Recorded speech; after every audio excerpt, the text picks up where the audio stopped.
Chapitre 1: Les ondes.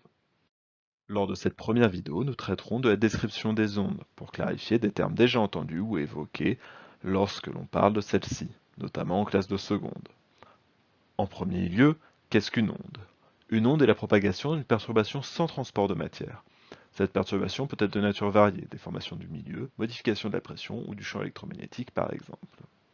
Dans cette vidéo, les tiges s'élèvent puis retombent une à une, c'est la perturbation. Cette perturbation se déplace de gauche à droite sans que les tiges ne la suivent. C'est donc une onde. On distingue deux types de perturbations et donc d'ondes. Une onde est dite transversale si la perturbation a lieu perpendiculairement à la propagation. Comme l'onde de l'exemple précédent, lorsque les tiges s'élèvent verticalement, l'onde se déplace horizontalement. Une onde est dite longitudinale si la perturbation a lieu dans la même direction que la propagation. La compression des spires de ce ressort est longitudinale, elle a lieu dans l'axe du ressort. La célérité c d'une onde est la vitesse de propagation de la perturbation. C'est le rapport de la distance parcourue d par la durée de parcours delta t.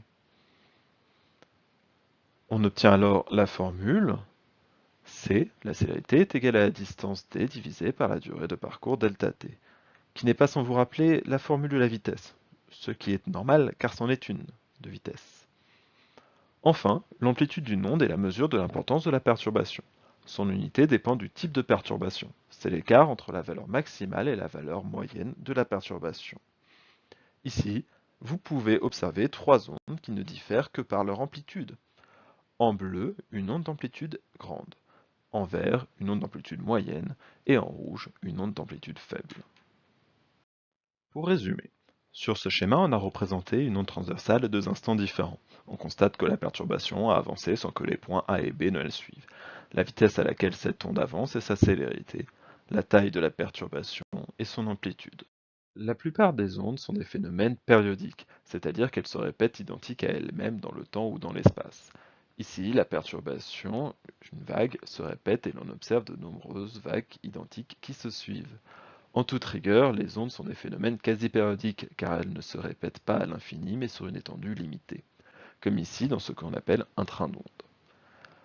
Le plus petit motif de répétition d'un phénomène est appelé une période du phénomène. La durée la plus courte entre deux répétitions du phénomène est appelée la période du phénomène, et on la note t, on la mesure ensuite en secondes. Ici, une période correspond à une bosse et un creux. La période correspond à une demi-seconde. Le nombre de répétitions par seconde du phénomène est appelé la fréquence du phénomène. On la note f et elle se mesure en Hz, donc l'on notera h majuscule, z minuscule.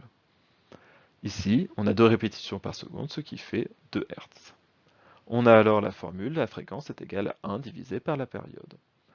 La distance entre deux répétitions d'une onde périodique ou quasi-périodique est appelée la longueur d'onde. On la note le plus souvent lambda et elle se mesure en mètres.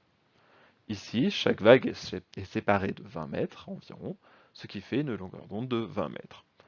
Mais ces longueurs d'onde peuvent être très différentes en fonction du type d'onde, comme avec la lumière visible où elle n'est que de quelques centaines de nanomètres.